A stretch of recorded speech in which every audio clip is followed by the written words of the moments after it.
बातमी पुणेकरांसाठी महत्त्वाची। पुण्यामध्ये गुइलेन बॅरी सिंड्रोम म्हणजे GSBची रुग्णसंख्या दिवसेंदिवस वाढतेय। यातले निम्मे रुग्ण सध्या आयसीयूत उपचार घेतात आणि या उपचारांचा खर्च सरासरी 5 ते 10 लाख रुपयांच्या घरात जातोय। बहुतांश रुग्ण सर्वसामान्य घरातले असून त्यांच्यासाठी हा खर्च प्रचंड अवाढव्य बनलाय। त्यामुळे सरकारकडून या उपचारांमध्ये मदत मिळावी अशी मागणी करण्यात येते।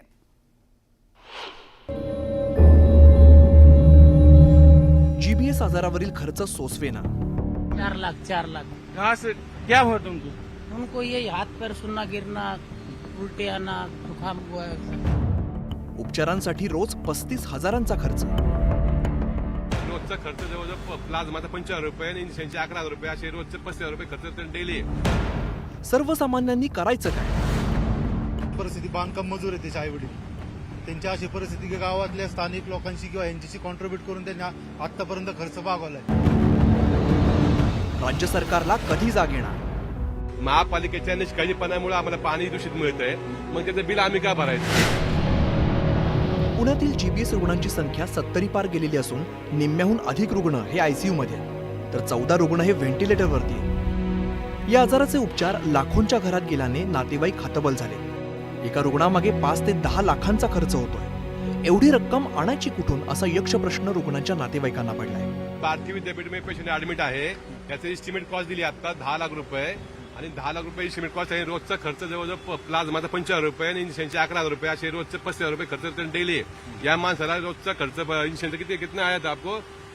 इंजेक्शन 26,000 का एक आहे। इंश्योरेंस लगाइए। जवळजवळ अंदाजे त्यांना 10 लाख रुपयाच्या आसपास खर्च सांगितलं। 35 वर्षाचा मुलगा आहे, वायरमॅनचं काम करतो। वायरमॅनचं काम एकटा एक कमवतो व्यक्ती आहे मुलगा घरातला।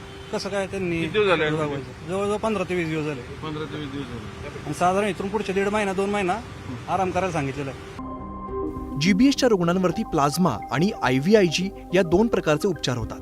त्यातील प्लाझ्मा उपचारांसाठीचा खर्च 3 ते 3.5 लाख रुपये इतका असतो, तर IVIG उपचारांचा खर्च 4 ते 5 लाख रुपयांवर जातोय। प्लाझ्मा उपचार पद्धतीत रुग्णाच्या शरीरातील दूषित प्लाझ्मा काढून तो बदलला जातो। याचवेळी IVIG उपचारांमध्ये रुग्णाला इम्युनोग्लोब्युलिन इंजेक्शन दिलं जातं। या एका इंजेक्शनची किंमत 20 ते 25,000 रुपये इतकी आहे। रुग्णाचं सरासरी वजन 60 किलो गृहीत धरल्यास त्याला दिवसाला 5 ते 6 इंजेक्शन द्यावे लागतात। त्यामुळे एका दिवसाचा इंजेक्शनचा खर्च हा लाखात जातोय। हा खर्च सर्वसामान्यांसाठी अवाढव्य असून लोकांकडून पैसे गोळा करून उपचार केले जात आहेत। इयत्ता 2रीत शिकणारी मुलगी आहे आणि दीनानाथ मंगेशकर मध्ये आता व्हेंटिलेटरवर आहे। कुटुंबाची परिस्थिती इतकी बिकट आहे की त्यांनी आता या बिलासाठी लोकांकडे वर्गणी मागण्याची किंवा पैसे मागण्याची सुरुवात केली आहे। साधारण कुटुंबात कोल्हेवाडीतली सोनार म्हणून मुलगी आहे, त्यांच्या जवळ 8.5-9 लाख रुपये त्यांना कोटेशन दिले दीनानाथवाल्यांनी, पण त्यांची परिस्थिती बांधकाम मजूर आहे त्याचे आई वडील, त्यांची अशी परिस्थिती की गावातल्या स्थानिक लोकांशी किंवा यांच्याशी कॉन्ट्रीब्यूट करून त्यांनी आतापर्यंत खर्च भागवला। महापालिकेकडून होणाऱ्या दूषित पाणी पुरवठ्यामुळे हा आजार होत असल्याचं समोर आलंय। पालिकेनेच हा खर्च द्यावा अशी मागणी आता केली जाते। महापालिकेच्या निष्काळजीपणामुळे आम्हाला पाणी दूषित मिळतंय, मग त्याचं बिल आम्ही का भरायचं? म्हणून ते बिल महापालिकेने सरकारी यंत्रणेने भरले पाहिजे किंवा तशी मुभा दिली पाहिजे की त्या हे आमकाम हॉस्पिटलमध्ये तुम्ही ऍडमिट करा, इथं सगळा इलाज फुकट होईल। असं कोणत्या पुण्यामध्ये BGSचा फैलाव होत असताना महापालिका आणि सरकारी आरोग्य यंत्रणा मात्र ढिम्म असल्याचं चित्र आहे।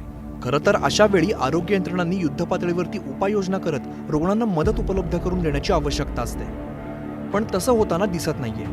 राज्याचे आरोग्यमंत्री प्रकाश आंबेडकर यांनी शुक्रवारी पुण्यात भेटीची औपचारिकता पूर्ण केली आणि याच्याबद्दल एक प्रतिकारशक्ती कमी झाली की GBSची लागण होती। खरं तर हा काय म्हणजे आपला संसर्गजन्य रोग नाही आहे, त्यामुळे या सगळ्याबद्दल प्रतिकारशक्ती वाढवणं हाच एक मुद्दा आहे। तरीसुद्धा आरोग्य विभागाच्या सगळ्या यंत्रणा अत्यंत चांगल्या पद्धतीनं या सर्व विषयावरती लक्ष ठेवून लोकांचं प्रबोधन आणि अतिशय चांगल्या पद्धतीनं माहिती घेतात। पुणे हा उपमुख्यमंत्री अजित पवारांचा जिल्हा म्हणून ओळखला जातो।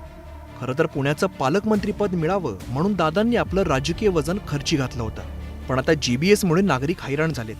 असं असताना पुण्याचे कारभारी कुठे गेले असा सवाल पुणेकरांकडून केला जातोय। मला एक तक्रार काल आलेली होती की खर्च खूप मोठ्या प्रमाणावर येतो म्हणून। मी त्याच्याबद्दल सकाळीच आयुक्ताशी बोललोय की नक्की काय आहे। मी CS शी पण बोलायचा प्रयत्न केला, पण मला त्यांचा कॉन्टॅक्ट काही झाला नाही, कारण आज शनिवार आहे, उद्या रविवार आहे। खरं तर GBSचा प्रादुर्भाव रोखण्यासाठी महापालिका आणि मनपाच्या आरोग्य खात्याने तातडीने पावलं उचलण्याची आवश्यकता आहे। किमान 2 लाख आणि जास्तीत जास्त 10 लाख एवढे बिलं भरायची कोणी? हा सगळ्यात, आणि गोरगरीब पेशंट येते, हातावरचं पोट असलेली बिलं भरायची कोणी? हा सगळ्यात महत्वाचा प्रश्न आहे. आज सकाळी सगळी मंडळी अजितदादा नाही भेटली, पण अजूनही कुणीही काही दिलासा दिलेला नाही. सुदैवाची बाब आहे की मृत्यू होत नाहीत, पण ते पेशंट जगवायचे कसे? आज रिकव्हर व्हायला किमान 6 महिने लागतात त्या जीबीएसच्या सगळ्या सिंड्रोम मधनं, आणि ते इंजेक्शन आहे 26,000ला. बघूया आता शासन यांची दखल घेते की नाही आणि या रुग्णांना आधार देते की नाही. व्हिडिओ जर्नलिस्ट गणेश कदमसह चंद्रकांत फुंदे, न्यूज 18 लोकमत, धायरी, खडकवासला, क्रिकेटवर. आणि छत्रपती